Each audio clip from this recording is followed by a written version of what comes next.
Beer Summit Cast, o seu podcast cervejeiro com mais um episódio muito especial. Hoje recebendo Agus Blanco. Oh, hey, hi. How are you? Perfect. Really glad to be here. Yes, it's so nice to receive you here. Agus, please, how was your first contact with alcoholic beverages professionally? Okay, I was like 16 years old, actually. It was not legal for me to work with beverage, but I needed some money, so I started cleaning a wine store. And wow. I was there, I was cleaning the place, and I always listened to the sommeliers talking about wine and the different liquors they sell, and I was just in love with what they were talking. So I continue working in hospitality, in gastronomy, all my life to pay to my career that is psychology, actually. Okay. So then I stopped cleaning, and I was a waitress, and then I was a bartender.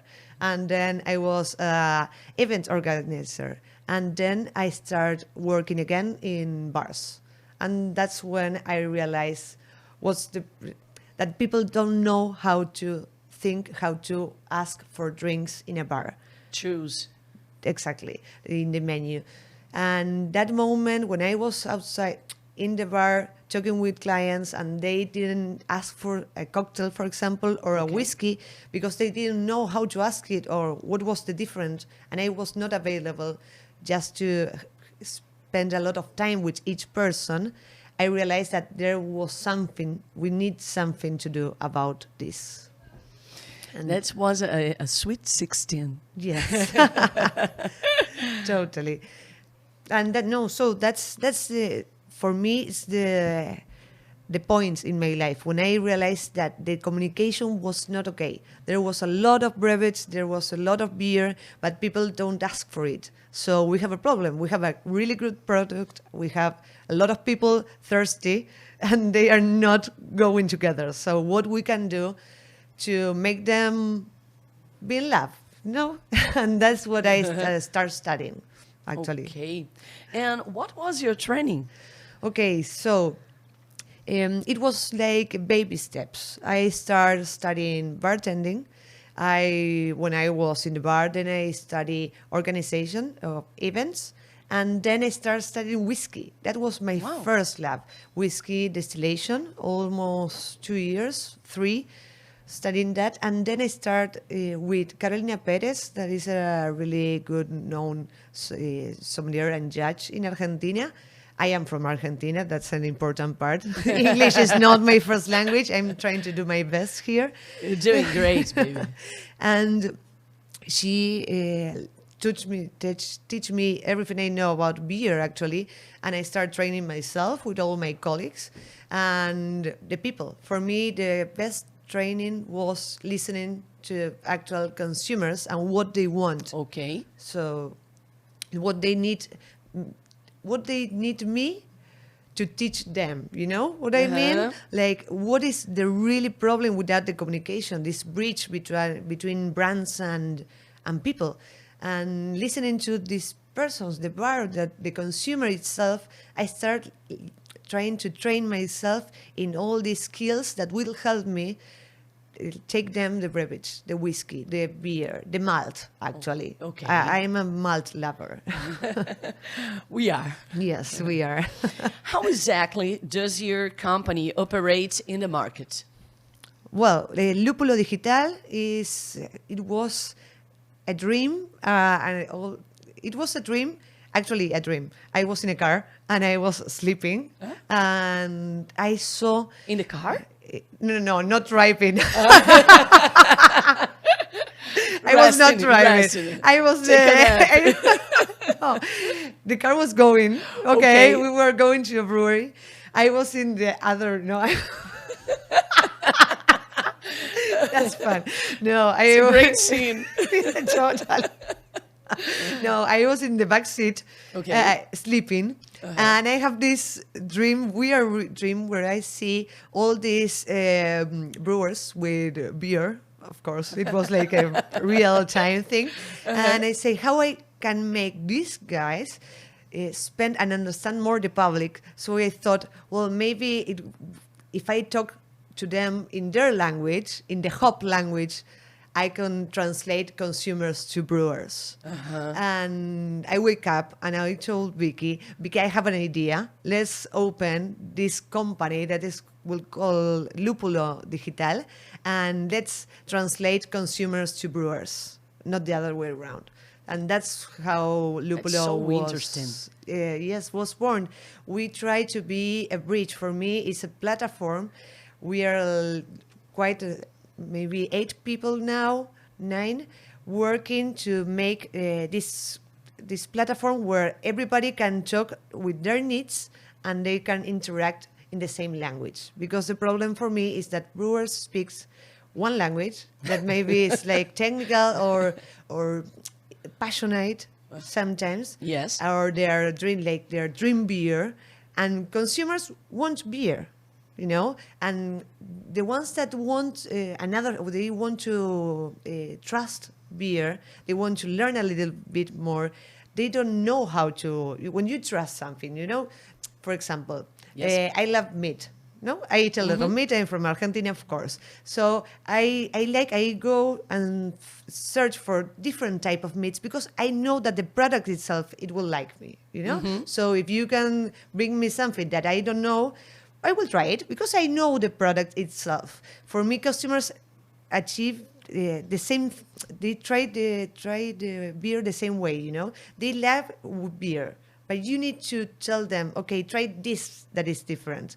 They trust the beer, but they need to know what is more in the table for them to try. And for that to happen, brewers needs to speak clients' language, and there's what Lupulo Digital come from.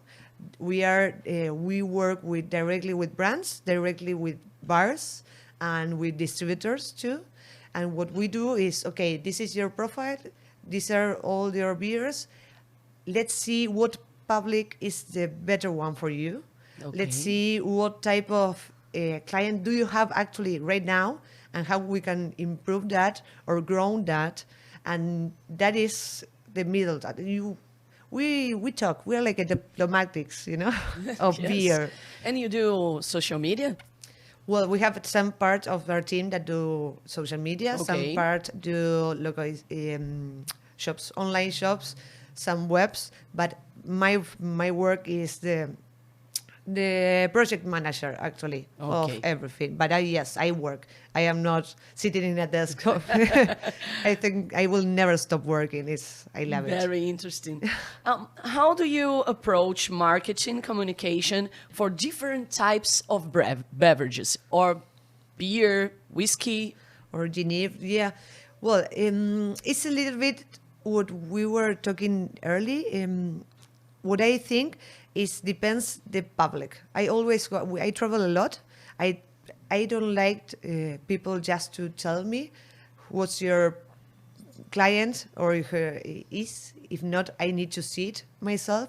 So I travel all over Spain, just going to bars, going to restaurants, going to cocktail bars, sitting there per hours, 3 hours, 4 hours, and just seeing what is happening, and then trying to write down the marketing plan, the communication plan for each client itself. So it's really personalized. It's like I don't have a common plan for everybody. It's small. We don't have a lot of clients, but we work really, really personal with each of them because we do all this study before. Yes. Great. What is like for you to be a woman and in a leadership role in your company? Well, this is funny because my name, Agus, Agustina, in Spain is actually common in male, Agustin. So when my sign is Agus Blanco, people sometimes think I will be a man. So that's a lot of fun. When I was, Agus. Yes, and I arrived to a congress one time, and I have a list of people that I have to interview. And when I arrived and told one, okay, hi, I am Agus. I will interview. And he was like, no, a man wrote me. And I'm like, no, I'm Agus. So This is I like fun. the shock that it generates, like this double discourse. But I feel that it's difficult, because how I tell you early, men don't like to have somebody telling her or he that he don't know how to sell his product, and actually that's my work. I go, and when I go to the company, I go to a brewery, what I say, my investigation, my first achievement is to understand why they are not selling as much as they want. Yes. And that's the really breaking point for that. Because I go in there and they maybe are open for 10 years, 12 years, 9 years. And they're like, why you, that are foreign, you're from another country, you're a woman, why you're telling me this? Why do you think you know more about what I do for a living?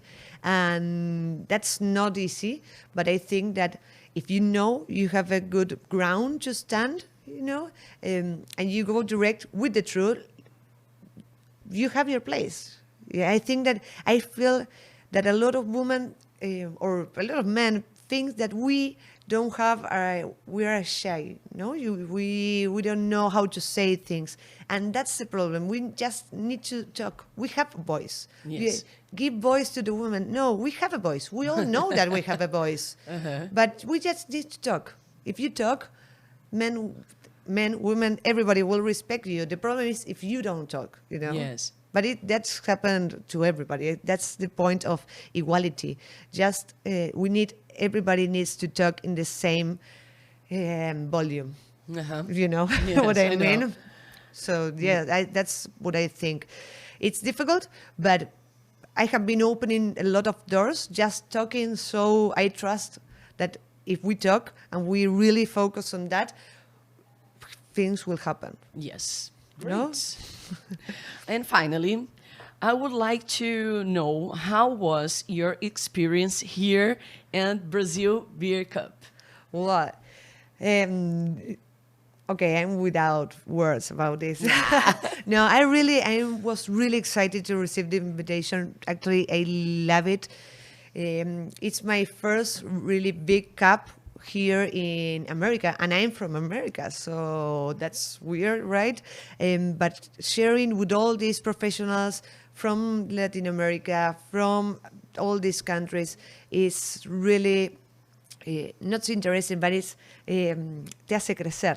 You grow like a professional, you grow like a person. You can win so many new skills that could be from understanding the time of the other people, of other cultures, how they speak is different. So you need to try to understand how to talk to people from another country. And here, that is one of my achievements, like just understanding that, okay, we have a language problem, but we can do it if we talk and we try to have patience and we try to ourselves, both of us in this moment Yes. or in the judging table, just patient and try to give time to the other to make her understand and you to understand.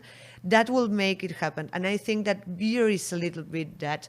We need to understand, when you go and try to try another style of beer, it will not, sometimes at the first time you will not like it, but you need to give time. And the different cultures is the same. You need to sit with the other judge and patient and listen and trying and sharing, and that will make you better person, better professional. And that was one of the things that I love of this cup. I just have the opportunity to talk with so many people and understand so many things that I didn't knew. I didn't have the personal experience with it. It was amazing. I like it really, really, really much. That was Nice, beautiful. Thank you so much. No, you're welcome. Agus. Thank you for the Great invitation. interview. Oh, and if anybody goes to Madrid, they know they can search for me. Okay, I will. Totally. Thanks. Thank you. Beer Summit Cast, o seu podcast cervejeiro, e mais um episódio excelente.